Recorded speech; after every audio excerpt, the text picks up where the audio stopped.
దేవుని బిడ్డలారా, ఈ మత్తయి సువార్త 15వ అధ్యాయంలో యేసుక్రీస్తు ఉన్నాడు.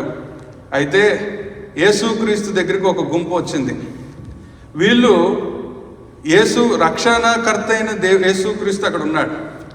మనము గతసారి చూసాం, గొప్ప రక్షణ, మంచి రక్షణ, great salvation, good salvation, glorious salvation, ఇలా చాలా చాలా చూసాం. అయితే రక్షణ దేవుడు ఈ రోజుకి ఆయన అందరికీ ఇవ్వడానికి సిద్ధంగా ఉన్నాడు. రక్షణ అందరూ పొందుకోవాలని ఆశపడుతూ ఉన్నాడు. అయితే ఆ రక్షణను పొందకుండా ఆపేదేంటో ఈరోజు ఒక గుంపును మనం చూద్దాం. 15వ అధ్యాయము మత్తయి సువార్త 1వ వచనం మనం చదివితే, ఆ సమయమున యెరూషలేము నుండి శాస్త్రులను పరిసయ్యులను యేసు నొద్దకు వచ్చి, యేసయ్య దగ్గరికి ఎవరు వచ్చారు? శాస్త్రులు పరిసయ్యులు వచ్చారు. వీరి టైటిల్ చాలా బాగుంది, వీరి పొజిషన్ చాలా బాగుంది, వీరి స్థాయి చాలా బాగుంది. శాస్త్రులు అంటే పండితులు, జ్ఞానవంతులు వచ్చారు. వారు రక్షణకర్త అయిన యేసుక్రీస్తు దగ్గరికి వచ్చి రక్షణను పొందకుండా, రక్షణను అర్థం చేసుకోకుండా వీళ్ళను ఏమి ఆపింది, వీళ్ళని ఏం అడ్డుకుందో మనం చూద్దాం. వీళ్ళని ఆపింది ఏమిటంటే 2వ వచనం. వీళ్ళు యేసయ్య దగ్గరికి వచ్చారు. యేసయ్య దగ్గరికి వచ్చాక ఏమైంది? నీ శిష్యులు చేతులు కడుగు కొనకుండా భోజనము చేయుచున్నారే, వారెందు నిమిత్తము పెద్దల పారంపర్యాచారమును అతిక్రమించుచున్నారని అడిగిరి. అది వీళ్ళ సమస్య. యేసయ్య దగ్గరికి ఈరోజు చాలా మంది వస్తున్నారు. సభలంటే, మీటింగ్లు పెడుతుంటే కొన్ని వేల మంది వస్తున్నారు. అయితే వాళ్ళందరూ ఎందుకు రక్షణ పొందట్లా? వాళ్ళందరూ ఎందుకు మారు మనసు పొందట్లా? ఎందుకంటే ఇక్కడ వీళ్ళు ఏం గమనిస్తున్నారు? రక్షకుడు కాదు వీళ్ళకి కావాల్సింది. వీళ్ళ ముఖ్య శ్రద్ధ, వీళ్ళ కాన్సన్ట్రేషన్ ఎక్కడుంది? పెద్దల పారంపర్యాచారమును అతిక్రమించుచున్నారని అడిగిరి. ఆచారాలు ఈరోజు దేవుడి దగ్గరికి రాకుండా అడ్డుగా చాలామందికి ఆచారం అనేది ఒక విగ్రహం అయిపోయింది. బ్రదర్, మేము లూథరన్ సంఘంలో పుట్టాం, లూథరన్గానే బ్రతుకుతాం, లూథరన్గానే మరణిస్తాం. బ్రదర్, నేను బాప్టిస్ట్ సంఘంలో పుట్టాను, బాప్టిస్ట్గానే ఉంటాను, బాప్టిస్ట్గానే మరణిస్తాను. నేను పెంతెకోస్తు సంఘంలో పుట్టాను, పెంతెకోస్తులాగే జీవిస్తాను, నాకు ఫలానా అయ్యగారే మా దేవదూత, ఆయన ప్రకారమే. ఇదంతా ఒక ఎత్తు అయితే, మా గోదావరి జిల్లాలో ఒక డినామినేషన్ ఉంది. తండ్రికి ఒక కుర్చీ, కుమారుడికి ఒక కుర్చీ, పరిశుద్ధాత్ముడికి ఒక కుర్చీ, పక్కన దేవదాస్ గారికి ఒక కుర్చీ. అదొక డినామినేషన్. వాళ్ళు చివరికి అదొక ఆచారం. ఇలాగా ఆచారాలు, డినామినేషను, మాది ఈ సంఘము, మాది ఆ సంఘము, మాది ఈ ఆచారము, మాది ఈ పద్ధతి, మేము ఆదివారం అయితే వైట్ అండ్ వైట్ వేసుకుంటాం, మేము ఆదివారం అయితే నూనె రాసుకుంటాం అని కొంతమంది, మేము ఆదివారం అయితే తలకు స్నానం చేస్తాం. ఇలా ఏదన్నా చేసుకోండి, అవేమీ నీకు రక్షణ ప్రసాదించవు. ఈ అయ్యగారులు, శాస్త్రులు, పరిసయ్యులు అనే ఈ గొప్ప పొజిషన్లో ఉన్నారు. వీరు ఆచారాలు ముఖ్యం, మాకు యేసు ముఖ్యం కాదు, యేసుక్రీస్తు కాదు మాకు ముఖ్యం, ఆచారాలు ముఖ్యం అన్నారు. అయితే ఆచారాల వల్ల ఎంత నష్టాలు ఉంటాయి, నువ్వు దేవుడి దగ్గరికి అసలు నిన్ను ఏ విధంగా రాకుండా చేస్తాయో మనం చూద్దాం. మొదటిది, వాళ్ళు పెద్దల పారంపర్యాచారము అంటే దేవుడు పెట్టిన నియమాలు కాదు. మనం ఇప్పుడు 2వది వెళ్తాం, ముందుకెళ్ళే కొద్దీ అర్థమవుతుంది. అది దేవుడు పెట్టిన నియమ నిబంధనలు కాదు, ఇది ఆచారము, మా పద్ధతి, మా సాంప్రదాయము. నువ్వు ఈ సాంప్రదాయము, ఆచారం అని నీ చుట్టూ గోడలు కట్టుకుంటే రక్షకుడి దగ్గరికి వెళ్ళలేవు. వీళ్ళు రక్షకుడి దగ్గరికి వచ్చారు కానీ రక్షణ పొందుకోలేకపోయారు. ఎందుకంటే వాళ్ళు ఫస్ట్ కాన్సన్ట్రేషన్ పెద్దల పారంపర్యాచారము. మాకు ఆచారం ముఖ్యం, గ్రహచారాలు అంటారు, మాకు పద్ధతులు ముఖ్యం, ఒక పద్ధతి ఉండాలి, ఒక ఇది ఉండాలి అనుకుంటున్నారు. అయితే ఆచారం ఏం చేసింది? మొదటిగా మనం చూస్తే ఆచారము 3వ వచనానికి వద్దాం. అందుకు ఆయన మీరును మీ పారంపర్యాచారము నిమిత్తమై దేవుని ఆజ్ఞను ఎందుకు అతిక్రమించుచున్నారు? తల్లిదండ్రులను గనపరచుమనియు తండ్రినైనను తల్లినైనను దూషించువాడు తప్పక మరణము పొందవలననియు దేవుడు సెలవిచ్చెను. మీరైతే ఒకడు తన తండ్రినైనను తల్లినైనను చూచి నా వలన నీకేది ప్రయోజనమగునో అది దేవార్పితమని చెప్పిన ఎడల అతడు తన తండ్రినైనను తల్లినైనను గణపరచనక్కరలేదని చెప్పుచున్నారు. గుర్తుపెట్టుకోండి, ఆచారం అనే దాన్ని నువ్వు పట్టుకుంటే ఆచారం దేవుని వాక్యాన్ని కూడా పక్కన పెట్టిచ్చేస్తుంది. ఆనాటి దినాలలో దేవుడు ఒక ఆజ్ఞను పెట్టాడు. ఏమిటా ఆజ్ఞ? తల్లిని తండ్రిని సన్మానించాలి, గౌరవించాలి. ఇది దేవుడు పెట్టిన ఆజ్ఞ. అయితే ఆచారం ఏం చేసింది? ఆ ఆజ్ఞను పక్కకి తీసుకెళ్ళిపోయింది. అక్కడ మనం 4వ వచనంలో చూస్తే తల్లిదండ్రులను గణపరచమనియు తండ్రినైనను తల్లినైనను దూషించువాడు తప్పక మరణము పొందవలనని దేవుడు సెలవిచ్చుచున్నాడు. నాన్నను తిట్టకూడదు, అమ్మని బూతులు మాట్లాడకూడదు, అమ్మను కొట్టకూడదు, నాన్నను ఇది ఒకవేళ అట్లా తల్లిదండ్రులు కానీ ఎవరైనా తప్పుగా ప్రవర్తిస్తే తల్లిదండ్రులు ఎవరో వాడికి మరణశిక్ష అని ఇక్కడ వాక్యం చెప్తే వీళ్ళు ఏం చేశారు? ఆచారం కష్టం కదా. ఆచారం ఎప్పుడు కూడా మానవుడి స్వలాభం కోసం ఏర్పడేదే ఆచారం. మానవుడు యొక్క సులువైన జీవితం కొనసాగడానికి ఆచారాన్ని తీసుకొస్తూ ఉంటారు. మనము చర్చి సంఘ చరిత్ర చూసుకుంటే 10వ శతాబ్దంలో ఏమైందంటే పాపం చేయకుండా ఉండడం కష్టం, దొంగ వ్యాపారాలు చేయకుండా ఉండడం కష్టం, వ్యభిచారం చేయకుండా ఉండడం కష్టమని ఒక సంఘం ఏం చేసిందంటే ఒక కొత్త సిద్ధాంతాన్ని తెచ్చింది. అదేమిటంటే పాప ప్రాయశ్చిత్తం అని.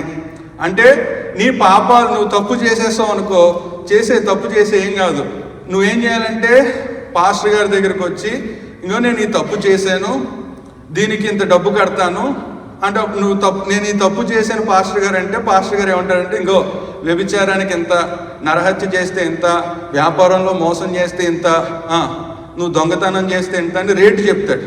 ఆ రేటు నువ్వు కట్టేస్తే నీ పాపం అయిపోయింది. చూసారా? అది ఆచారం ఏం చేసిందంటే వాక్యాన్ని పక్కకు పంపించేసింది. ఇక్కడ కూడా వీళ్ళు యేసయ్య దగ్గరికి వచ్చారు, వీళ్ళు ఆచారం ముఖ్యం అంటున్నారు. ఇక్కడ ఈ ఆచారం ఏం చేసిందంటే ఆచారము దేవుని ఆజ్ఞను మార్చేస్తుంది. దేవుని వాక్యాన్ని ఎలాగైనా తీసేసుకోవచ్చు నువ్వు ఆచారంలో ఉంటే. కొన్నిసార్లు అమ్మ సంఘానికి ఎందుకు రావట్లేదు అంటే కొంతమంది మీ చర్చిలో వాక్యం కఠినంగా ఉంటుందండి. మరి మరి ఎక్కడికి వెళ్తున్నావు అంటే ఓ చోటుకి వెళ్తున్నానులే పాస్టర్ గారు, అక్కడ చాలా పెద్ద చర్చి, ఎవడో పట్టించుకోడు, వెళ్ళడం కూర్చోడు వచ్చాడు. చిన్న సంఘాలకు రావాలంటే కొంతమందికి భయం. ఎందుకంటే పాస్టర్ గారు అడుగుతాడు, సంఘ పెద్దలు అడుగుతాడు, చర్చికి ఎందుకు రావట్లా, ప్రార్థనకి ఎందుకు రాలా. అదే ఏంటంటే కొన్ని సంఘాల్లో ఆచారాలు నచ్చుతాయి, వాక్యం నచ్చదు చాలా మందికి. ఇక్కడ ఈ పరిసయ్యులు శాస్త్రులు మొదటి పరిస్థితి ఏంటంటే వీళ్ళు ఆచారాన్ని నమ్ముకున్నారు. ఆచారం ఏం చేసిందంటే వాక్యాన్ని మార్చేసింది. దేవుడు ఒక ఆజ్ఞను పెడితే ఆజ్ఞని వీళ్ళు ఇష్టానుసారంగా మార్చేసుకున్నారు. అది వాళ్ళ తాత ఫాలో అయ్యాడు, కొడుకు ఫాలో అయ్యాడు, మనవుడు ఫాలో అవుతున్నాడు, ముని మనవుడు కూడా అదే ఫాలో అవ్వాలి. ఆచారం ఏం చేస్తుందంటే దేవుని వాక్యాన్ని తమ సొంత విధానంలోకి మార్చేస్తుంది, నచ్చిన విధానంలోనికి మార్చేస్తుంది. రెండవది చూద్దాం, ఆచారం ఏం చేస్తుందో చూద్దాం. 11వ వచనం, నోట పడినది మనుష్యుని అపవిత్రపరచదు కానీ నోట నుండి వచ్చినది మనుష్యుణ్ణి అపవిత్రపరచునని వారితో చెప్పాను. వీళ్ళు ఆచారాలు ముఖ్యం, వీళ్ళకి చేతులు కడుక్కోవడం ముఖ్యం, మంచి చర్చికి వెళ్ళేటప్పుడు ఈ అటైర్ ఉండాలనేది ముఖ్యం, ఇలా ఉండాలనేది ముఖ్యం, ఇదే తినాలి, 40 రోజులు ఉపవాసం ఉండాలి, లెంట్ డేస్ పాటించాలి, ఇలాగా ఆచారం ఏం చేసిందంటే అపవిత్రతను తీసుకొస్తూ ఉంటుంది. ఆచారాలు గుండా వెళ్తే నువ్వు వాక్యానుసారంగా జీవించకుండా నేను సిద్ధాంతాల ప్రకారం జీవిస్తాను, పద్ధతులు ఆచారాల ప్రకారం జీవిస్తానంటే ఇక్కడ మనం 11వ వచనంలో ఏం చేస్తున్నాం? ఆచారం మనుష్యుణ్ణి అపవిత్రపరచునని వారితో చెప్పాను. ఆచారాలు అపవిత్రతను తీసుకొస్తూ ఉంటాయి. ఈరోజు కొంతమంది దేవుణ్ణి నమ్ముకున్నా కూడా ఆచారాలు ఉన్నాయి. కొన్ని ఆచారాలు ఏమిటో ఆచారాలు? ఇల్లు కట్టుకున్నప్పుడు పాలు పొంగించడం ఒక ఆచారం. ఇంకొంతమందికి పసుపు రాస్తారు. బైబిల్లో ఎక్కడన్నా గోడలకు పసుపు రాయమని ఉందా? కొంతమంది మామిడాకులు కడతారు, అదొక ఆచారం. కొంతమంది మెచ్యూర్ ఫంక్షన్ చేస్తారు, అదొక ఆచారం. కొంతమంది హల్దీ ఫంక్షన్స్ చేస్తారు. పెళ్ళిళ్ళలో మన మన మన పెళ్లి కార్డు పైన టైటిల్ ఏమిటి? క్రైస్తవ పెళ్లి కార్డు మీద టైటిల్ ఏంటండి? Very good. ఇంకో మాట హోలీ మ్యాట్రిమోనీ అంటే ఏంటి? పరిశుద్ధమైన వివాహం. పేరుకు పరిశుద్ధమైన వివాహమే. ఆ పరిశుద్ధమైన వివాహంలో పసుపు వస్తుంది, ఆ పరిశుద్ధమైన వివాహంలో పసుపు నీళ్ళు వస్తాయి, ఆ పరిశుద్ధమైన వివాహంలో తాంబూలాలు వస్తాయి, ఆ పరిశుద్ధమైన వివాహంలో ఇవన్నీ ఏంటి? ఆచారము నిన్ను అపవిత్రపరుస్తుంది. యేసుప్రభు చెప్పిన మాట ఇది స్వయంగా. ఆచారము దేవుని వాక్యాన్ని వక్రీకరిస్తుంది, ఆచారము అపవిత్రపరుస్తుంది. మూడోది చూద్దాం. ఆచారము 7వ వచనం. ఆచారం ఏమిటి? వేషధారులారా. ఆచారము మనిషిని వేషధారునిగా మారుస్తారు. నేను VBSకు చర్చ్కి వెళ్ళాను. మా అమ్మగారు బలవంతంగా వెళ్ళమంటే అప్పుడు 6th క్లాస్ 8th క్లాస్ వెళ్ళాల్సి వచ్చింది. అది పెద్ద చర్చి మా ఊర్లో. వైట్ అండ్ వైట్ వేసుకొని VBS ప్రారంభ సెషన్కి పెద్దలు వస్తారుగా, సంఘ పెద్దలు కూర్చున్నారు. మేమందరం పిల్లలు అందరం ఒక 300 మంది 200 మంది పిల్లలు అందరూ కూర్చున్నాం. అందరూ ట్రెజరర్ గారు వచ్చి 2 మాటలు చెప్తారు, సెక్రటరీ గారు వచ్చి 2 మాటలు చెప్తారు, ప్రెసిడెంట్ గారు వచ్చి 2 మాటలు చెప్తారు, ఇంకెన్ని ఉంటాయో అకౌంటెంట్ గారు వచ్చి 2, ఆ లాస్ట్లో పాస్టర్ గారికి 2 మాటలు. ఈలోగా ట్రెజరర్ గారికి అకౌంటెంట్ గారికి ఏదో తేడా వచ్చింది. అప్పుడు దాకా వాళ్ళు దేవ సంస్తుతి గొంతు మార్చి పాడతారు. వాళ్ళు మామూలుగా పాడరు, దేవ సంస్తుతి అని మొదలుపెట్టారు. అంతా పాడారు, 8 చరణాలు పాడారు. పాట అయిపోయాక అలా పక్కెళ్ళి ఇద్దరు కొట్టేసుకుంటున్నారు. ట్రెజర్ అప్పుడు దాకా దేవుని పాట పాడారు, అప్పుడు దాకా వైట్ అండ్ వైట్లో ఉన్నారు, పక్కకి వెళ్ళగానే కొట్టుకోవడం మొదలు పెట్టారు. ఆచారము వీళ్ళని ఏం చేసింది? వేషధారునిగా చేసింది. ఆచారము అనే నువ్వు ఆ సంఖ్యలతో ఉన్నావనుకో, నువ్వు యేసు ప్రభువుకి నిన్ను నువ్వుగా సమర్పించుకోకుండా, నిన్ను నువ్వుగా దేవునికి అర్పించుకోకుండా ఆచారము అనే బంధకాలలో ఉంటే నిన్ను వేషధారునిగా మార్చింది. చూడండి, ఆచారం అపవిత్రతను తీసుకొస్తుంది, ఆచారము వేషధారునిగా చేసింది. ఈ శాస్త్రులకి పరిశీలకి ఆది కాండము నుండి నిర్గమాకాండము, ద్వితీయోపదేశ కాండము, లేవియాకాండము, సంఖ్య 5 కాండాలు చూడకుండా అప్పచెప్పగలరు. వాక్యం తెలుసు వీళ్ళకి. కానీ వాక్యం కాదు ముఖ్యం, పితృపారంపర్యాచారము వీళ్ళకి ముఖ్యం. ఆచారముతో ఉండిపోయారు. అప్పుడు యేసుప్రభు ఏమంటున్నాడంటే, ఈ వాక్యం తెలిసిన ఈ ఆచారాలను ఏమంటున్నాడంటే దేవుడు, మీరు వేషధారులు అంటున్నాడు. ఆచారము నిన్ను వేషధానిగా మారుస్తుంది. 4వది చూద్దాం. ఇదే 9వ వచనం.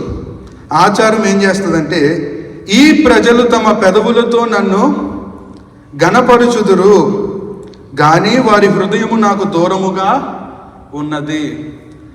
ఆచారము నిన్ను దేవుడు దూరంగా పెడతాడు. నువ్వు ప్రార్థన చేసుకో, నువ్వు ఉదయం లేచి బైబిల్ చదువు. పాస్టర్ గారు ఫోన్ చేసి, అయ్యా అండి పాస్టర్ గారు కానుకేశారు, నా గురించి ప్రార్థన చేయండి అంట. పాస్టర్ గారు మరి ఎగ్జామ్ రాసిన, నా గురించి ప్రార్థన చేయండి, రేపు ఇంటర్వ్యూకి వెళ్తున్నా. నువ్వు ప్రార్థన చేసుకో. ఆచారం ఏంటంటే కానుకిస్తే ఆయన చేస్తాడులే మన కొరకు ప్రార్థన. ఏమండి, లేదంటే చర్చికి ఒక ఫ్యాన్ ఇస్తే చర్చ్ దేవుడు చూసుకొని మనకి అంతా చేసేస్తాడు, నేను నా ఇష్టం వచ్చినట్టు ప్రతికి. ఆచారము నిన్ను దేవుడికి దూరంగా, యేసుప్రభు అంటున్న మాట 9వ వచనంలో, ఈ ప్రజలు తమ పెదవులతో నన్ను గణపరుస్తారు. దేవుడు చాలా గొప్పోడండి, ఈరోజు దేవుని బట్టి ఇక్కడ ఉన్నానండి, ఈరోజు దేవుడేనండి అంటారు. కానీ వారి హృదయం మాత్రం దేవుడికి చాలా దూరంగా ఉంది. ఆచారము నిన్ను దేవుడికి దూరంగా పెడుతుంది. ఎందుకంటే ఆదివారం క్రైస్తవులు ఎక్కువైపోయారు ఈ రోజుల్లో. ఆదివారము కొంతమంది చర్చిలు కూడా ఎందుకు వెళ్తారంటే, పలానా గొప్ప చర్చ్ అయితే మనకు అన్నీ బాగుంటాయి. మన మధ్యకి కొన్ని నెలల క్రితం ఒక ఆయన వచ్చాడు. ఆయన నాకు తెలుసు, మా నాన్నగారికి తెలుసు. నేను తర్వాత మళ్ళీ ఇండియా వెళ్ళాను అన్నాడు. మళ్ళీ రాలా. నేను ఫోన్ చేసా, అయ్యా ఏంటి ఎందుకు రాలేదంటే, ఏం లేదు బ్రదర్, కొంచెం అటు శానోజలో పెద్ద చర్చ్ ఉంది, అక్కడ అందరూ గ్రీన్ కార్డ్ హోల్డర్స్ ఎంప్లాయీస్ ఉన్నారు. సో ఎంప్లాయీస్ ఎక్కడ ఉంటే మనకి బెటర్ కదా, నేను ఇప్పుడు అమెరికాకు వచ్చాను కదా అన్నాడు. ఆచారం అంటే వీళ్ళకి చర్చ్ అనేది ఒక సొసైటీ, ఒక కమ్యూనిటీ. చర్చ్ కమ్యూనిటీ కాదు, చర్చ్ సొసైటీ కాదు. చర్చి దేవుని జీవము గల సంఘం, అది దేవుంది, అది ఎవరిది కాదు. కొంతమంది ఇలాంటి వాళ్ళు చూడండి, వీళ్ళు ఆచార్యులు, వీళ్ళు ఆచారాల కోసం, వీళ్ళు దేవునికి దూరంగా ఉండదు. వీరి హృదయం దేవునికి దగ్గరగా ఉండదు, దూరంగా ఉంటుంది. నోటితో మాత్రం కబుర్లు చెప్తారు. ఆచారాలు నిన్ను దేవునికి దూరంగా పెడుతుంది. ఇక చూద్దాం ఆచారం ఏం చేస్తుంది. అదే 9వ వచనం, మనుష్యులు కల్పించిన పద్ధతులు దైవోపదేశములను బోధించుచు వారు నన్ను వ్యర్థముగా ఆరాధించుచున్నారు. ఆచారము కల్పించిన పద్ధతులు దైవోపదేశములని బోధిస్తారు. కొన్ని సంఘాల్లో దశంభాగం కంపల్సరీ ఇవ్వాలని బోధిస్తారు. క్రొత్త నిబంధనకు వచ్చేటప్పటికి దశంభాగం ఇవ్వమని ఎక్కడా చెప్పలా. నువ్వు ఆశీర్వదించబడే కొలది ఇవ్వాలి. అంటే నీకు ఆయన ఒక లిమిట్ పెట్టలా, 10% దగ్గర ఆపలా. అప్పుడు కొత్త నిబంధనలు ఉన్నావు. క్రొత్త నిబంధన అంటే న్యూ కవెనెంట్లోకి వచ్చాక ఇంతే ఇవ్వాలని లేదు, ఎక్కువ ఇవ్వాలని ఉంది. నువ్వు ఆయన్ని ఎంత ప్రేమిస్తావో అంత ఇస్తావు దేవునికి. ఇక్కడ ఏమిటంటే మనుష్యులు కల్పించిన పద్ధతులు దైవోపదేశములని బోధించుచు. ఆచారంతో ఇదే ప్రమాదం. మనుష్యులు కల్పించిన పద్ధతులు దైవోపదేశములని బోధించుచు. నాకు నచ్చిన పద్ధతి నేను సంఘానికి చెప్తాను, నా తర్వాత వచ్చే సేవకులు పలానా ప్రశాంత్ పాస్టర్ గారు ఇలాగే చెప్పారు, మనం ఇలాగే. ప్రశాంత్ పాస్టర్ గారు ఏంటి, దినకరన్ గారు ఏంటి, లేదంటే వేరే పేరు నేను చెప్పను. ఇంక ఏ పేర్లు. ఈ మనుషులు కాదు, సేవకులు కాదు, వాక్యం ఏం చెప్తుంది, ఇది సత్యమా, ఇది నిజమా అని బైబిల్ని అన్వేషించాలి. అన్వేషించకుండా పలానా అయ్యగారు ఇలా చెప్పారు అలాగే వెళ్ళాలి మనం. మా అయ్యగారు కొన్నిసార్లు కొంతమందికి 3 గంటలు మోకాలు ప్రార్థన చేసే అలవాటు ఉంటుంది, కొంతమందికి 9 గంటలు చేసే ప్రార్థన అలవాటు ఉంటుంది. అలానే ఆయనలా చేయాలని కాదు. కొంతమందికి ఈ ఆచారము పలానా అయ్యగారు ఇలా చెప్పారండి మేము అలాగే వెళ్తామండి, ఆయన మా ఆత్మీయ తండ్రి అండి, ఆమె మా ఆత్మీయ తల్లి అండి. మనుషుల కోసము అది ఆచారము. దేవుడు అన్నాడు మనుష్యులు కల్పించిన పద్ధతులు అది దైవవాక్యం అని చెప్తారు. అసలు అది కరెక్ట్ కాదు. ఎవరైనా సరే వాక్యం నుంచి కాకుండా వారి సొంత మాటలు మీకు చెప్తే అది దైవవాక్యం కాదని నువ్వు గ్రహించాలి. ప్రతి సోమవారం 3 వారాలు మీ ఇంట్లో మీటింగ్ పెట్టు, నీకు ఉద్యోగం వస్తుందంటే అది బైబిల్లో ఎక్కడ చెప్పారా? ప్రతి మంగళవారం మీ ఇంట్లో కూటమి పెట్టి 7 వారాలు పెడితే నీకు ఇది వస్తుంది, లేదా నీకు ఉద్యోగం వస్తుంది, నీకు వీసా వస్తుంది. వాక్యం ఎక్కడ చెప్పలేదు. ఇది తినకూడదు అది తినకూడదు అని వాక్యం ఎక్కడా చెప్పలేదు. కాబట్టి దేవుని బిడ్డలారా, మనుష్యులు కల్పించిన పద్ధతులు దైవోపదేశములని బోధించుచు. మా సంఘంలో ఒక యవనస్తుడు సేవకులు చెప్పారు, బాబు నువ్వు చేస్తాం తప్పు, నీకు అది కరెక్ట్ అయిన వివాహం కాదు అంటే ఈయనకి మరి సేవకులు చెప్పింది ఇప్పుడు వాక్యానుసారంగా చెప్పారు. నువ్వు దేవుని నమ్ముకున్నావు, రక్షణ మారుమనసు అనుభవం ఉంది, రక్షణ పొందిన అమ్మాయిని పెళ్లి చేసుకుంటే అది వాక్యానుసారంగా కరెక్ట్ కాదు, మరి ఆలోచించుకుంటే. ఈయన సేవకులు చెప్పారు వినడుగా, మళ్ళీ వీళ్ళకి తీయగా ఎక్కడ చెప్తారో అక్కడికి వెళ్ళాలి. అయితే మళ్ళీ వచ్చాడు, అయ్యా మాకు ఒక ఆంటీ తెలుసు, ఆంటీకి దర్శనాలు వస్తాయి, ఆంటీకి ఆత్మ వస్తుంది. అయితే ఆంటీ ప్రార్థన చేసి 2 రోజులు ఉపవాసం ఉండి చెప్పింది ఏంటంటే దేవుడు నాకు ఆ అమ్మాయిని నిన్ను ఒక ఫోటోలో చూపించాడు అన్నాడు. ఆ అమ్మాయిని భయ్యా అప్పుడు ఈ పాస్టర్ గారు చాలా తెలివైనాడు. నాకు అంత వరం లేదు, నేను వాక్యాన్ని నమ్ముకొని బతికేవాడిని, దర్శనాలు నమ్ముకొని ఎప్పుడు బతకలేదు, నీ ఇష్టం బాబు అన్నారు. కట్నం ఇంతకీ అయ్యగారు ఎందుకు చేసుకున్నాడంటే కట్నం ఎక్కువ వస్తుందని చేసుకున్నాడు, అంతమించి ఏమి లేదని. సో కానీ ఆంటీ చెప్పారు, ఆంటీ చాలా ఏంటి ఈ పాస్టర్ గారిని తగ్గించాలని, ఈ పాస్టర్ గారిని అవమానపరచాలని ఆయన దగ్గరికి వచ్చి, ఆంటీ చాలా మహిమ గలది. ఆంటీ మహిమ గలదా? నీకు ఇవ్వలేదా మహిమ, నీకు ఇవ్వలేదు రక్షణ? ఆంటీ చాలా ప్రేయర్ఫుల్ అంటే ఏంటి, పాస్టర్ గారిని నువ్వు చేతగానోడివి, నీకు అంత టాలెంట్ లేదు, నువ్వు చెప్పే కాబట్టి ఆంటీది నేను ఇలా అండి అని డైవర్ట్ చేసి పెళ్లి చేసుకున్నాడు. ఈరోజు నరకం అనిపిస్తుంది. ఈరోజు అప్పుడు దేవుడు పాస్టర్ గారికి సమయం ఇస్తాడుగా, నువ్వు 2 సంవత్సరాలు అయ్యాక ఆంటీ అలా ఉన్నారు బాబు అంటే మాటలేదు. దేవుని బిడ్డలారా, ఆచారాలతో పెట్టుకోకండి. ఆచారాలు పలానా వాళ్ళు చెప్పిన మాట దైవోక్తిగా తీసుకోకండి. వాక్యం ఏం చెప్తుంది మనం వెళ్తాం. 2వ కేటగిరీ, ఇది ఫస్ట్ కేటగిరీ, ఆచారాల కేటగిరీలో ఉన్నాం మనం. ఆచారాలను దేవుడికి దూరంగా చేస్తుంది, ఆచారాలను అపవిత్రపరుస్తుంది. ఆచారాలు ఇది దేవుడి మాట, మనుషుని పద్ధతిని దేవుని వాక్యం నిన్ను ప్రలోభ పెడుతుంది. ఆచారం ఏం చేస్తుందో చూడండి. చివరిగా, వారు నన్ను వ్యర్థముగా ఆరాధించుచున్నారు. ఆచారము నిన్ను వ్యర్థమైన ఆరాధన చేస్తుంది. నువ్వు చర్చికి ఎందుకు వస్తావో తెలీదు, మారుమనసు అనుభవం ఉండదు, బాప్తీసం తీసుకోవు, పాప క్షమాపణ ఉండదు నీ జీవితంలో, పాప ఒప్పుకోలేదు, ఒక జంతువు ఎలా అయితే బిహేవ్ చేస్తుందో అట్లానే ఉంటావు. కానీ వస్తావు ఆదివారం ప్రభు బలులో పాలు పంపులు పొందుతూ వెళ్ళిపోతావు. అంటే అది వ్యర్థమైన ఆరాధన. ఒక మనిషి ఆరాధనలో తాను తగ్గించుకోకుండా నేను అనే ఆ గంభీరత్వంతో ఉంటే అది ఆరాధన చేయలేడు. అందుకే దేవుడు అంటున్నాడు, ఈ ఆచారాలు ఉండేవాళ్ళు వ్యర్థమైన ఆరాధన చేస్తారు. వాళ్ళ ఆరాధన దేవుడు పట్టించుకోడు. వాళ్ళ ప్రభువా స్తోత్రం స్తోత్రం స్తోత్రం అని 100 సార్లు అంటే అది ఆరాధన కాదు. పెద్ద కానుకిస్తే అది ఆరాధన కాదు. ఆదివారం వస్తే ఆరాధన కాదు. మనం చూద్దాం అసలు ఆరాధన అంటే ఏంటో. కానీ ఆచారం చూడండి, ఆ ఆచారముని ఆరాధనను వ్యర్థముగా చేస్తుంది. నేను రావాలి, ఇక్కడ కూర్చోవాలి, ఈ చర్చ్ మెంబర్ కాబట్టి ఇక్కడ ఉంటున్నాను, నాకు అసలు ఇష్టం లేదు అంటే అది నువ్వు వ్యర్థమైన ఆరాధన, నువ్వు రానవసరం లేదు. ఇక మనం చూద్దాం 14వ వచనం. వారి జోలికి పోకుడి, వారు గ్రుడ్డివారై ఉండి గ్రుడ్డివారికి త్రోవ చూపువారు. ఆచారము ఒక గుడ్డిది. ఆచారము నిన్ను అంధుడిగా చేస్తుంది. ఆచారంలో ఉంటే అది అంధకారము, నువ్వు వెలుగుని ఎప్పుడు చూడలేవు. ఈ శాస్త్రులు పరిసయ్యులు సాక్షాత్తు దైవ కుమారుడైన యేసుక్రీస్తు ఈ భూలోకంలో వారి మధ్య ఉంటే ఆయన్ని గమనించలేకపోయారు. వారి కళ్ళు ఆచారాలతో నిండిపోయింది, వారి పద్ధతులు, వారి కళ్ళు గుడ్డితనంలో ఉండిపోయాయి.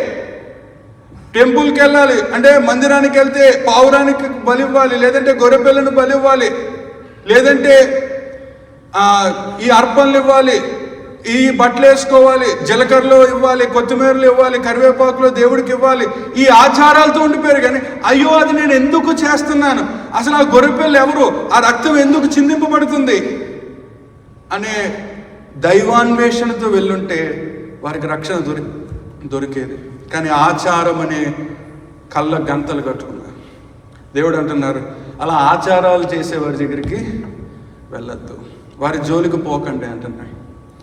ఇక చివరిగా మనం చూస్తే యేసు ప్రభు ఏమంటున్నాడంటే 15వ వచనంలో అంటాడు, పేతురు ఈ ఉపమాన భావన మాకు తెలుపమని ఆయన అడుగగా ఆయన, మీరును ఇంతవరకు అవివేకులై ఉన్నారా?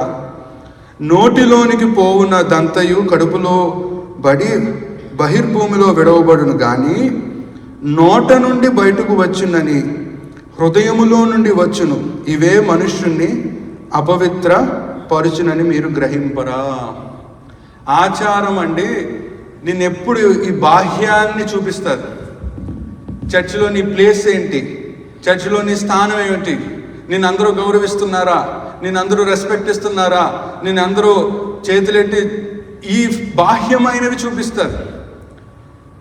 ఆచారం ఏం చేస్తుందంటే వీళ్ళ బాధ ఏంటి, చేతులు కడుక్కోకుండా భోజనం చేశారు, అది ఆ ఆచారం మిస్ అయింది, అది వీళ్ళ ప్రాబ్లం. అప్పుడు దేవుడు అంటున్నాడు, గుర్తుపెట్టుకో పేతురు, ఆచారం అనేది నువ్వు ఎలా ఉన్నావు ఏం చేసావు కాదు. ఆచారం ఏం చేస్తుందంటే అసలు విషయాన్ని మర్చిపోయింపజేస్తుంది. నీ హృదయం ఉందే, నువ్వు చేతులు కడుక్కొని భోజనం చేసావా, నువ్వు పవిత్రంగా ఉన్నావా, నువ్వు బాగా పడుకున్నావా, మంచిగా తిన్నావా, ఇది కాదు. దేవుడికి కావాల్సింది ఏంటంటే 18వ వచనంలో 19వ వచనం, నోటు నుండి బయటకు వచ్చినవి హృదయములో నుండి వచ్చును, ఇవే మనుష్యుణ్ణి అపవిత్రపరుచునని మీరు గ్రహింపరా. ఆచారము అసలు విషయాన్ని మర్చిపోయి చేస్తుంది. నీ హృదయమే నీ పాప జీవితానికి కారణం. దేవుడు అంటాడు అది భయంకరమైనది, మోసకరమైనది, వ్యాధి గలదంటాడు నీ హృదయం. నీ బాడీ కాదు, నీ హృదయము, నీ మనస్సు, అక్కడి నుండే పాపము ఉత్పన్నం అవుతుంది. అది కావాలి దేవుడికి. కానీ వీళ్ళు ఆ హృదయాన్ని ఒక్కదాన్ని పక్కన పెట్టి మిగిలినవన్నీ కవర్ చేస్తారు. ఆచారము అసలు విషయాన్ని మర్చిపోయింపజేసింది. చూడండి, హృదయంలో నుండి దురాలోచనలు, 20వ వచనం 19వ వచనం, దురాలోచనలు, నరహత్యలు, వ్యభిచారములు, వేశ్యాంగనములు, దొంగతనములు, అబద్ధ సాక్ష్యములు, దేవదూషణలు హృదయములో నుండి వచ్చును. ఆచారము నీ హృదయ పరీక్షకు నిన్ను తీసుకెళ్ళదు. వాక్యం ఎంత కఠినంగా, లేదంటే వాక్యం ఎంత స్పష్టంగా నీతో మాట్లాడుతున్నా, నీ హృదయంలో చలనం లేకపోతే నువ్వు ఆచారాల్లో బంధింపబడిన వాడివే. నీ హృదయంలో ఆ విరిగి నలిగిన ఆ పశ్చాత్తాపం, రిపెంటెన్స్ అనేది నీ హృదయంలో లేనంత వరకు నువ్వు ఆచారాల్లో ఉన్నవాడివే. ఇక్కడ అంటున్నాడు దేవుడు, స్పష్టంగా చెప్తున్న, హృదయంలో నుండి ఇంత భయంకరమైంది ఉంది నీ హృదయంలో, దీన్ని కడుక్కో, అప్పుడు రక్షణ దగ్గరికి నువ్వు వచ్చినట్టు. నువ్వు ఈ హృదయాన్ని శుద్ధి చేసుకుంటేనే దేవుని, ఒక బైబిల్లో మాట ఉంది, హృదయ శుద్ధి గల వారు ధన్యులు, వారు దేవుణ్ణి చూచెదరు. అప్పుడే నువ్వు దేవుణ్ణి చూడగలవు, అప్పుడే దేవుణ్ణి ఆరాధించగలవు, అప్పుడే రక్షణ పొందగలవు. ఈ హృదయాన్ని దేవునికి ఇవ్వనంత వరకు కూడా నువ్వు ఆచారాల్లో బానిసుడివే. ఆ ఆచారాలకు నువ్వు బానిసత్వం చేస్తున్నట్టే. నీ హృదయం దేవుని దగ్గరికి రానంత వరకు కూడా నువ్వు దేవుణ్ణి ఆరాధించలేవు. ఇది ఒక గుంపు మనం చూసాం. వీళ్ళెవరు? వీళ్ళ టైటిల్ ఏంటండి? శాస్త్రులు, పరిసయ్యులు. వీళ్ళు దేవుడు అంటే తెలుసు, కానీ వీళ్ళకి దేవుడి కన్నా ఎవరు ముఖ్యం? ఆచారం ముఖ్యం. ఆ ఆచారం వల్ల వీళ్ళు దేవుణ్ణి గ్రహించలేకపోయారు, రక్షణను పొందలేకపోయారు. ఇప్పుడు రెండవ కేటగిరీ దగ్గరికి వద్దాం. 15వ వచనం, క్షమించండి, 22వ వచనం. 21-22 యేసు అక్కడి నుండి బయలుదేరి తూరు సీదోనుల ప్రాంతములకు వెళ్ళగా, ఇదిగో ఆ ప్రాంతముల నుండి కనాను స్త్రీ ఒకటి వచ్చి, ఈమె టైటిల్ ఏమిటి? కనాను స్త్రీ. యూదుల భాషలో ఈమె అన్యురాలు, తక్కువ జాతి గలది, ఈమె లో క్లాస్ పర్సన్, జెంటైల్. ఇంకా మనం culture and customs and manners of Jewish మనం అన్వేషిస్తే, దాన్ని చదివితే యూదులు కనానీయులను కుక్కలతో సమానంగా చూసేవారు. వీళ్ళ దృష్టిలో ఇప్పుడు ఒక కుక్క వచ్చింది అన్నట్టుగా వీళ్ళు భావిస్తూ ఉన్నారు. అయితే ఈవిడి రక్షణ పొందుకుంది. వాళ్ళ దృష్టిలో మేము శాస్త్రం, మేము పరిశీలం, మేము చాలా గొప్పవాళ్ళం అని అనుకుంటున్న వాళ్ళు రక్షణ పొందుకోలేకపోయారు. ఒక తక్కువ స్త్రీ, ఒక అన్యురాలు యేసు దగ్గరికి వచ్చి రక్షణ ఎలా కొట్టేసిందో చూడండి. అసలు రక్షణ కావాలంటే ఈమె మనకు ఉదాహరణ. ఎందుకంటే మనందరం అన్యులమే, మనం ఎవరో యూదులం కాదు, కానీ ఈమె మనకి గొప్ప పాఠాలు నేర్పిస్తుంది. చూడండి ఈమె పరిస్థితి. 22వ వచనం, కనాను స్త్రీ ఒకటి వచ్చి, ప్రభువా, దావీదు కుమారుడా, నన్ను కరుణింపుము, నా కుమార్తె దయ్యములు పట్టి బహుబాధపడుచున్నదని కేకలు వేసెను. ఒక బాధ, ఒక కష్టం. దేవుడి దగ్గరికి ఎవరు వచ్చినా సరే కష్టం లేకుండా రారు, బాధ లేకుండా రారు, నిందలు లేకుండా రారు, అవమానాలు లేకుండా రారు, ఇబ్బందులు లేకుండా రారు. కొంతమందికి ఆర్థిక ఇబ్బందులు, కొంతమందికి మానసికమైన ఇబ్బందులు, కొంతమందికి భార్యాభర్తల మధ్య గొడవలు, కొంతమందికి రోగాలు, కొంతమందికి అనారోగ్యము, కొంతమందికి పిల్లల గురించిన ఆవేదన. ఏదో విధంగా దేవుడి దగ్గరకు వస్తారు. ఆమె వచ్చింది. ఆమెకి తన కూతురు దయ్యాలతో పట్టి బాధపడుతూ ఉంది. ఆమె వచ్చి కేకలేస్తుంది. ఏమని అరిసింది? దావీదు కుమారుడా, నా కూతుర్ని బాగు చేయి అని అరిసింది. అంత కష్టపడి ఆ అమ్మాయి తన జీవిత కష్టంతో బాధతో వస్తే ఈ రక్షకుడు ఏం చేస్తున్నాడో చూడండి. 23వ వచనం. అందుకు ఆయన ఆమెతో ఒక్క మాట అయినను చెప్పలేదు. ఎంత విరిగిపోయి ఉంటుంది మనసు. కేకలేసింది, నా కూతురు బాగోలేదు నాయనా అని ఆ రక్షకుడి దగ్గరికి వస్తే, నాకు ఈ భాగం చిన్నప్పుడు ఎన్నిసార్లు చదివినా చాలా కోపం వచ్చేది. ఏంటి యేసు ప్రభు ఇలాంటి భయంకరమైన పద్ధతి పాటిస్తున్నాడు, ఏంటి యేసులో ఇంత డిస్క్రిమినేషన్ అని అనుకున్నాను. కానీ అందులో ఉన్న సారాంశాన్ని తెలిసినప్పుడు 2 చేతులు జోడించి ప్రభువుని స్తుతించాల్సి వచ్చింది. ఆవిడ యేసు ప్రభు దగ్గరకు వస్తే యేసు ప్రభు ఒక్క మాట మాట్లాడలేదు. ఏమండి, చర్చికి ఎవరన్నా కొత్తగా వస్తే పాస్టర్ గారు పలకరించలేదు, లేదు సంఘస్థులు ఎవరు మమ్మల్ని పట్టించుకోలేదు, నేను ఈ చర్చికి రానంటావు. కానీ ఆమె చూడండి అక్కడే ఉంది. యేసు ఒక్క మాట మాట్లాడలేదు. ఇక్కడ ఒక గొప్ప సత్యం మనం గమనించాల్సిన విషయం ఉంది. యేసు ఏమో మాట్లాడట్లా, రక్షకుడు మాట్లాడట్లా. అక్కడ ఉన్న చుట్టూ ఉన్న వాళ్ళు ఏమంటున్నారు? 23వ వచనం. అప్పుడు ఆయన శిష్యులు వచ్చి, ఈమె మన వెంబడి వచ్చి కేకలు వేయుచున్నది కనుక ఈమెను పంపివేయమని ఆయనను వేడుకొనగా. శిష్యులేమో రక్షకుడు మాట్లాడలేదా? శిష్యులు వచ్చి, ప్రభు పంపించేదాన్ని, పంపించే, అది తక్కువ జాతులు పంపించే. అయినా అక్కడ నుంచుందండి ఆవిడ. రక్షకుడి దగ్గర ఆవిడ అలాగే నుంచుంది. అది మనం చదువుతాం 25వ వచనం. ఒక పక్కనేమో ఆవిడని పంపించే, అట్లాంటి దాన్ని ఇక్కడ నుంచి పంపించే అని ఒకలా అంటున్నారు.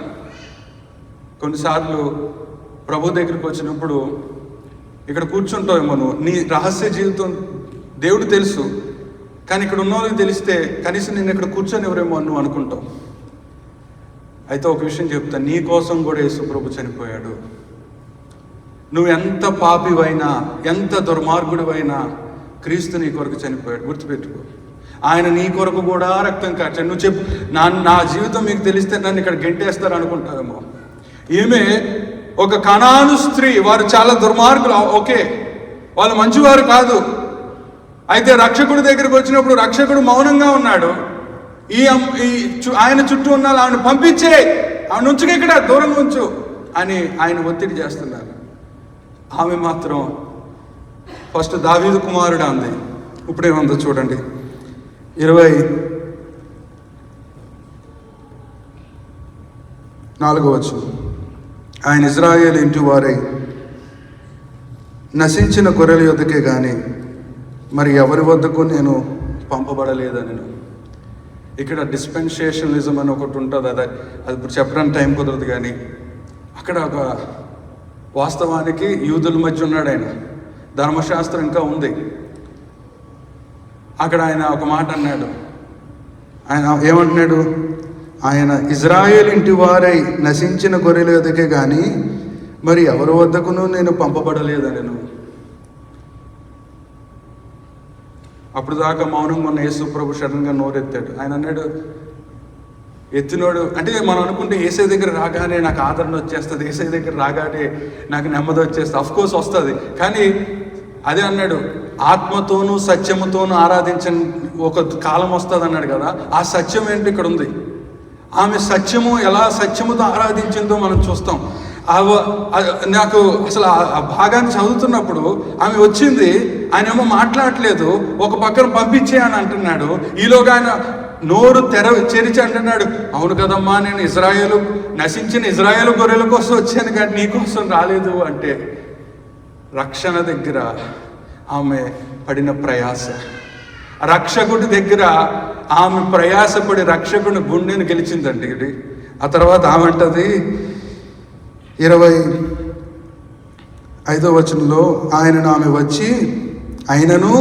ఆమె వచ్చి ఆయనకు మొక్కి, ప్రభువా నాకు సహాయం చేయమని అడిగాను. See this plain heart. రక్షకుడి దగ్గర ఇలాంటి హృదయం కావాలి. ఆచారాలు ఏమి గుర్తు చేయలేదు ఆవిడ. ఆ మహానుభావులు శాస్త్రులు పరిసయ్యులు 5 కాండాలు వాళ్ళకి మెమరీ ఉంది, కానీ వాళ్ళు రక్షకుడిని పొందుకోలేకపోయారు. కానీ ఈవిడి, అమ్మా నేను ఈయన కావాలని, దేవుడు చూడండి అసలు ఎందుకు ఆయన ఆ మాట అన్నాడో మనకు అర్థమవుతుంది. నేను ఇజ్రాయేల్ కోసం వచ్చాను కదా అంటే ఆమె అంటుంది, ప్రభువా నాకు సహాయం చేయమని ఆయన్ని అడిగాను. ఆమె ప్రభువును ఓన్ చేసుకుంటుంది. చూడండి, ఫస్ట్ ఏమంది, నేను కనాను స్త్రీనేమో కాబట్టి మనం తెలివిగా ఆయన హృదయానికి గెలుద్దామని చాలా తెలివిగా వచ్చింది. దావీదు కుమారుడా ప్రభువా నాకు కుమార్తె. ఆయన అన్నాడు, దావీదు కుమారుడు కాదు నా టైటిల్. ఇక్కడ టైటిల్ మారుస్తుంది ఆమె, ప్రభువా. ఇక దావీదు కుమారుని పక్కన పెట్టి నా ప్రభువా అని పిలిచి నాకు సహాయం చేయమని అడగ్గా, ఇప్పుడు ఇంకా గుండు పగిలిపోయే మాట అన్నాడు. చూడండి 26వ వచనం. అందుకు ఆయన, పిల్లలు రొట్టె తీసుకొని కుక్క పిల్లలకు వేయట యుక్తము కాదని చెప్పగా, యూదుల దృష్టిలో కనానీలు కుక్కలతో సమానం. ఇప్పుడు ఆమెను యేసు ప్రభు ఏమంటున్నాడు, పిల్లలు రొట్టె తీసుకొని కుక్క పిల్లలకు వేయుట యుక్తము కాదని చెప్పగా, ఇప్పుడు సత్యముతో ఆరాధించడం ఇక్కడ మనం చూస్తాం. అదే విశ్వాసం అంటే. ఆమె విశ్వాసంతో వచ్చింది దేవుడి దగ్గరికి. యేసు ప్రభువే నా కూతుర్ని బాగు చేయగలని వచ్చింది, కానీ ఆమె రక్షణ పొందుకుని వెళ్ళింది. అక్కడ ఆయన అన్నాడు, పిల్లల రొట్టె తీసుకుని కుక్క పిల్లలకు వేయటం మంచిది కదా అంటే, అక్కడ ఆమెను దేవుడు నువ్వు కుక్కవు కదా అన్నట్టుగా అన్నాడు. అయితే ఆ సన్నివేశం చూడండి 28వ వచనంలో, 27వ వచనంలో. అదే మనం అయితే ఏం చేస్తాం? నన్ను కుక్కవంటావా? మీ జాతోళ్ళు ఏమైనా మంచోళ్ళా? మీ జాతి ఏమైనా గొప్పదా అని రౌద్రం, ఆవేశం, కోపం. రక్షకుడి దగ్గర ఎప్పుడు కూడా పక్క నుండి చూపించుకో. ఈవిడు మనకి నేర్పిస్తున్న అతి మహోన్నతమైన పాఠం ఇది. రక్షకుడి దగ్గర పక్క నుండి పోల్చుకోవట్లేదు. శాస్త్రులు పరిశీలి పని ఏంటంటే దేవుడి దగ్గరకు వచ్చి, ప్రభువా నేను ఇంకా చాలా మంచివాడిని, నేను చాలా నీతిమంతుడిని, నేను చాలా పరిశుద్ధుని, నేను చాలా గొప్పవాడిని, ఈవిడి ప్రభు ఆవిడ కుక్కతో పోలిస్తే ఆవిడంటది, చూడండి ఆవిడ కోపం రాలా, రౌద్రం రాలా, ఆవేశం రాలా. నన్ను కుక్కనంటావా, నువ్వు అసలు దేవుడివేనా అని అనలేదు. రక్షకుడి దగ్గర సత్యాన్ని తెచ్చింది. మనందరికీ ఒక విశేషమైన పాఠాన్ని నేర్పిస్తుంది. 27వ వచనంలో ఆమె, నిజమే ప్రభువా, నిజమే నేను కుక్కను అని, కుక్క పిల్లలు కూడా తమ యజమానుల బల్ల మీద నుండి పడు మొక్కలు తినును కదా అని చెప్పాను. నిజమే ప్రభువా ఆమె అంటుంది. ఆ స్టేట్మెంట్కి ఆమె అగ్రీ చేస్తుంది. ఆయన అన్నాడు, కుక్క పిల్లలకి వేయడం మంచిది కాదు కదమ్మా అంటే, నిజమే ప్రభువా, నిజమే. That is what true lord in KJV version. True lord, నేను కుక్కనే, కానీ నీ బల్ల దగ్గర ఉన్న కుక్కనే. నేను పాపినే, నువ్వు నా పాపుల రక్షకుడు, నీ బల్ల దగ్గర ఉన్న పాపిని నేను అనీతిమంతుణ్ణి. నిజమే, నేను అనీతిమంతుని. సత్యముతో ఆరాధించడం అంటే ఇదే. నేను అనీతిమంతుణ్ణి, కానీ నువ్వు నీతిమంతుడివి. నేను అనీతిమంతుని, నేను అజ్ఞానిని, కానీ క్రీస్తు సర్వజ్ఞానము నువ్వు. నేను అనారోగ్యుణ్ణి, కానీ ఆరోగ్యవంతుడు నువ్వు, స్వస్థత భూతుడు నువ్వు. నేను కుక్కనే. నిజమే, నిజమే. ఆ మాట చూడు, నిజమే. True lord, I am dog, but at your table నీ బల్ల దగ్గర నేను నా యజమానుడు నువ్వైనప్పుడు నేను కుక్కనవడంలో తప్పులేదు ప్రభు అంటే యేసు ప్రభు 28వ వచనంలో చూడండి ఏమంటున్నాడు ఆయన. అందుకు యేసు, అమ్మా, చూసారా, ఫస్ట్ మాట్లాడలేదు రక్షకుడు వచ్చినప్పుడు. రెండోసారి వస్తే ఏమన్నాడు? నేను ఇజ్రాయేల్ కోసం వచ్చాను, నీ కోసం రాలేదు అన్నాడు. మూడోసారి అన్నాడు, నా బల్ల మీద పిల్లలకి పెట్టే రొట్టె కుక్కలకి వేస్తే ఎట్లాగంటే ఆమె నేను కుక్కనే, కానీ నువ్వు నా రక్షకుడు అన్నప్పుడు ఆ మాట చూడండి ఏమంటాడు ఆయన. అమ్మా అమ్మా నీ విశ్వాసము గొప్పది. ఇది రక్షణ అంటే ఇది. ఆయన దగ్గరికి వచ్చి, ప్రభు నేను పాపిని, నేను దుర్మార్గుని, నేను అనీతిమంతుని, నువ్వే నా రక్షకుడు, నువ్వు తప్పితే నాకు ఇక ఆధారం లేదు ప్రభు అని ఆయన సర్వాన్ని, ఆయన అధికారానికి నిన్ను నువ్వు లోపరుచుకోవడమే రక్షణ. ఆచారాలతో ఉండిపోయారు వాళ్ళు, పేరు మాత్రం శాస్త్రులు పరిసయ్యులు. కానీ ఈమె ప్రభు నిజమే నాయన అని ఆమె తన జీవితాన్ని ప్రభుకి ఇచ్చినప్పుడు, కుక్క అన్న ప్రభు, అన్యురాలన్న ప్రభు ఆమెను నా కూతురా, అమ్మా నీ విశ్వాసము గొప్పది, నీవు కోరినట్టే నీకు అవునుగా కానీ ఆమెతో చెప్పెను. ఆ గడిలోనే ఆమె కుమార్తె స్వస్థత నొందెను. ఈ రాత్రి రక్షణ అంటే అదే, అంతమించి ఏం లేదు అక్కడ. ఆ రక్షకుడు నీకు అనుగ్రహింపబడుతున్న సమయంలో, ఆ రక్షకుడు నీ దగ్గర ఉన్న సమయంలో నిన్ను నువ్వు తగ్గించుకోవడమే. ఆమె తన హృదయంలో తగ్గించుకుంది, తన హృదయాన్ని విరగ్గొట్టుకుంది, పశ్చాత్తాపడింది. నిజమే నేను కుక్కనే, కానీ నువ్వు నా యజమానుడు కాదా అంటే ఎంత సత్యం. నేను ఈ పాసేజ్ని ఎన్నోసార్లు చదివాను కనుక ఇంత విశిష్టత ఉందో నేను ఇప్పుడు గమనించిన. నేను కుక్కనే ప్రభువా, కానీ నీ బల్ల దగ్గర నువ్వు నా యజమానుడివి. నేను పాపినే ప్రభువా, నువ్వు నా రక్షకుడివి. నేను అపవిత్రుని ప్రభువా, నేను శాపగ్రస్తుని ప్రభువా, కానీ నా విమోచకుడు నువ్వు కదా అని ఆమె తన జీవితాన్ని దేవునికి అప్పగించినప్పుడు, అమ్మా నీ విశ్వాసము గొప్పది. రక్షణ దగ్గర కావాల్సింది విశ్వాసమే కావాలి. నువ్వు ఎవరింట్లో పుట్టావో, ఏ కుటుంబానికి చెందావో ఆయనకు అనవసరం. నువ్వు ఎంత చదువుకున్నావో, ఎంత సంపాదిస్తున్నావో ఆయనకి హీ డోంట్ కేర్. ఆయనకు కావాల్సింది యథార్థమైన హృదయంతో ఆయన దగ్గరికి వచ్చి యథార్థంగా నీ పాపాలను ఒప్పుకొని నీ జీవితాన్ని ఆయన చేతిలో పెడితే ఆయన అది నీకు రక్షణ వెంటనే సంప్రాప్తిస్తుంది. రక్షణలో ఉన్న విశిష్టత. నువ్వు ఒకవేళ ఆచారాలుగా ఉంటావేమో, ఆచార భక్తితో ఉన్నావేమో, అవసరం లేదు. నువ్వు రక్షణ ఎప్పటికీ గ్రహించలేవు, రక్షణ ఎప్పటికీ పొందలేవు. కానీ ఈ స్త్రీ ఆయన దగ్గరకు వచ్చి, నేను పాపినే ప్రభువా, నేను దుర్మార్గుని ప్రభువా, నేను అనీతిమంతుని, నేను నీ దగ్గరికి రావడానికి అర్హుడిని ప్రభువా అని ఆమె తగ్గించుకుంది. తను తాను రిపెంట్ అయ్యింది, రక్షణ పొందుకుంది. అమ్మా నీ విశ్వాసం గొప్పది.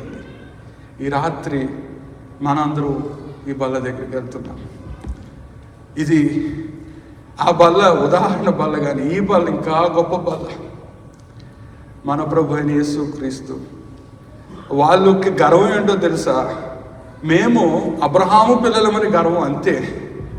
అయితే యోహాను సువార్తలో యోహాను రాస్తాడు, ఆయనని ఎందరు అంగీకరించుదురు అనగా తన నామమందు విశ్వాసం ఉంచి వారికి, ఆయన నామమందు విశ్వాసం ఉంచి వారికి దేవుని పిల్లలకు అధికారము. ఇప్పుడు నువ్వు అబ్రహాం పిల్లడు కాదు, నువ్వు దేవుని బిడ్డవు అయిపోయావు. ఎలాగా అంటే, ఇదిగో ఈ యజమానుడు, ఈ పవిత్రుడు నీ కొరకు ఈ లోకానికి వచ్చి ఆయన రక్తం కార్చి నిన్ను పవిత్రుడిగా చేశాడు. నిన్ను ఆయన బల్ల దగ్గరికి తీసుకొచ్చాడు. ఈరోజు నువ్వు దేవుని బిడ్డవైపోయావు. యూదులు నిన్ను చూసి నువ్వు అన్యుడు అనడానికి వాళ్ళకి దమ్ము లేదు, ఎందుకంటే ఆయన రక్తంతో నిన్ను కడిగాడు. యేసుక్రీస్తు దగ్గర రక్షణకు కారణం నిన్ను ఆయన దగ్గర నువ్వెవరో గ్రహించు, నువ్వేమిటో తెలుసుకో. ఇక్కడ నేను అనే దాన్ని పక్కన పెట్టి ప్రభువా నువ్వే అని ఆయనకి సరెండర్ అవ్వు. ఆమె సబ్మిట్ అయిపోయింది, ఆమె దేవుని చేతిలో పెట్టేసుకుంది. అమ్మా నీ విశ్వాసం గొప్పది, నీకు ఇంకెళ్ళిపో, నీకేం అవసరం లేదన్నాడు. రక్షణ అంటే ఇది. ఆమె సత్యముతో ఆరాధన చేసింది. సత్యముతో ఆరాధన అంటే నిన్ను నువ్వెవరో గ్రహించుకోవడం. ఆయన బల్ల దగ్గరకు వచ్చినప్పుడు నీ స్థితి ఒకప్పుడు ఏంటి, నువ్వెవరువు, నువ్వు ఎక్కడికి వెళ్ళాల్సినోడివి, ఈరోజు ఈ బల్ల ద్వారా నువ్వు ఎక్కడికి వెళ్తున్నావు. మనందరం నిత్య నరకాగ్నిలోకి వెళ్ళిపోవాల్సిన వారు ఈరోజు పరలోకానికి వెళ్తున్నాం. ఎవరి వల్ల అంటే ఈ పుణ్య ప్రభు వల్ల. ఆయన మన కొరకు చనిపోయాడు, రక్తాన్ని కార్చాడు. ఈ రక్షణ ఎప్పుడు అవైలబుల్లే. అయితే నీ ఆచారాలు పక్కన పెట్టి నిన్ను నువ్వు ఇవి చూడండి, ఈమె ఏమన్నా ఆచారం తీసుకొచ్చిందా? మేము కనానీయులు, మేము గ్రీకులు, మాకు అరిస్టాటిల్ ఉన్నాడు, మాకు ఫిలాసఫర్స్ ఉన్నారు, మాకు ప్లూటో ఉన్నాడు, నథింగ్. అవేమి పక్కన పెట్టేసి ప్రభువా ఆమె కాముగా వచ్చింది, నేను కుక్కను, అయితే నువ్వు నా యజమానుడు, నేను పాపినే, నువ్వు నా పాపాల కోసం వచ్చావు. ఎస్, నేనేంటో నువ్వేంటో సిలువ దగ్గర తెలుస్తుంది. నువ్వెంత గొప్పడు నీ ఆఫీసులో తెలుస్తుంది, మీ ఇంట్లో తెలుస్తుందేమో, కానీ నీ నిజస్థితి ఏమిటో సిలువ దగ్గర తెలుస్తుంది. ఈ రాత్రి ఇంకా ఆచారాలతో ఎవరైనా ఉంటే, ఆచారాలు అనే కట్టుబాట్ల మధ్య నువ్వు ఉండిపోతే నువ్వు గ్రుడ్డితనంలో ఉన్నావు. ఈ రాత్రి అన్న కళ్ళు తెలుసుకొని ఆ ప్రియ రక్షకుడి దగ్గర రండి, ఆయన రక్షణను పొందుకోండి. నువ్వు చేయాల్సింది ఏం ఆమెకు ఆమెగా వచ్చింది, తన స్థితిని తెలుసుకుంది, తన స్థితిని ఒప్పుకుంది. నిజమే ప్రభువా అని తన స్థితిని ఒప్పుకుంది. నేను పాపిని. మానవుడికి ఇదే కోపం. ఒక చర్చ్ వాళ్ళు నన్ను రావద్దని చెప్పారు. నేను అన్న ఒక ఆరాధన మెసేజ్లో మనం పాపులము, మనము నరకాగ్నికి వెళ్తున్నాం. ఆ పాస్టర్ గారు కోపం వచ్చి, బాబు అస్తమాట పాపులు అంట పెట్టి, అస్తమాట దుర్మార్గులు అంట ఏంటంటే, మనం ఎవరు బ్రదర్, మన హృదయంలో నుంచి వచ్చేది ఏంటి బ్రదర్ అంటే, లేదు బ్రదర్ అస్తమాట అలా అనుకో అంటున్నాడు. మా సంఘస్థులు ఇబ్బంది పెడతారు, అయితే నన్ను పిలవకండి అన్న. మనం సిలువ దగ్గర ఆ సిలువను చూసినప్పుడు మన బుద్ధి ఏంటో, మన మన మన మన హృదయంలో ఏమేమి ఉన్నాయో అన్ని బట్టబయలైపోతున్నప్పుడు అక్కడ కవరింగ్లు చేసుకో. అదే అన్నాడు, వేషధారులారా, ఆచారాలనే ఉంటే నువ్వు వేషధారుడిగా ఉంటావు. ఆచారము లేనప్పుడు నువ్వుగా ఆయన దగ్గరకు వచ్చినప్పుడు నీ గుండె పగిలిపోద్ది ఆ రక్షకుని చూసినప్పుడు.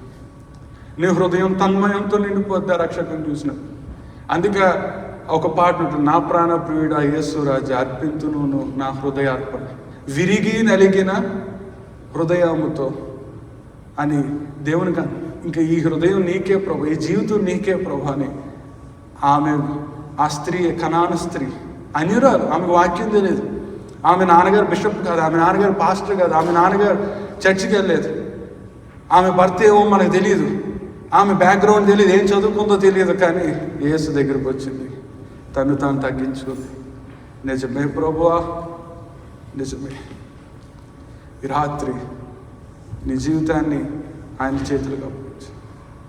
ఆచారాల్లో ఒకవేళ దేవుని చేతికి అప్పగించి మళ్ళీ ఆచారాల్లోకి వెళ్ళేవమ్మో బయటికి రా, పద్ధతుల్లోకి వెళ్ళేవమ్మో బయటికి రా. యేసుకు దగ్గరవు. యేసు ఆచారం అనేది ఉంటే యేసుకు దూరం అవుతావు. యేసుకు దగ్గరై నీ జీవితాన్ని దేవుని చేతులకు ప్రార్థన చేసుకుందాం.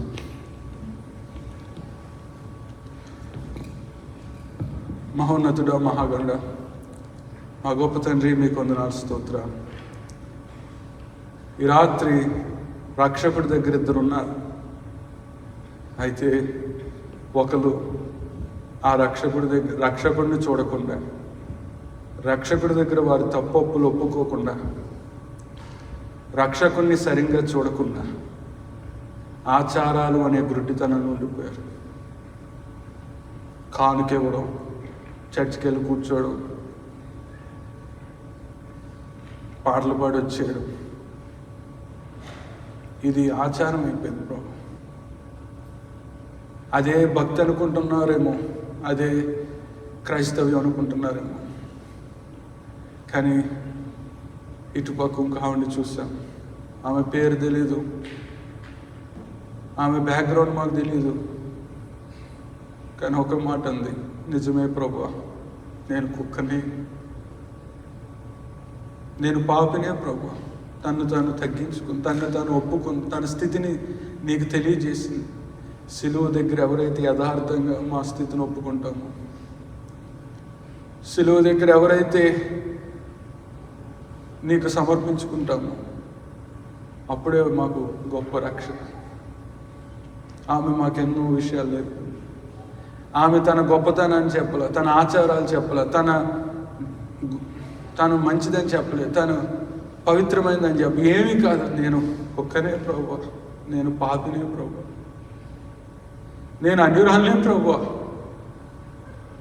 కానీ నువ్వు నా ప్రభువు కదా, నువ్వు నా రక్షకుడు కాదా, నువ్వు నన్ను సృష్టించలేదా అని ఆమె తన జీవితాన్ని నీ చేతుల్లో పెట్టేసినప్పుడు, ఈ రాత్రి ఇక్కడ ఎవరన్నా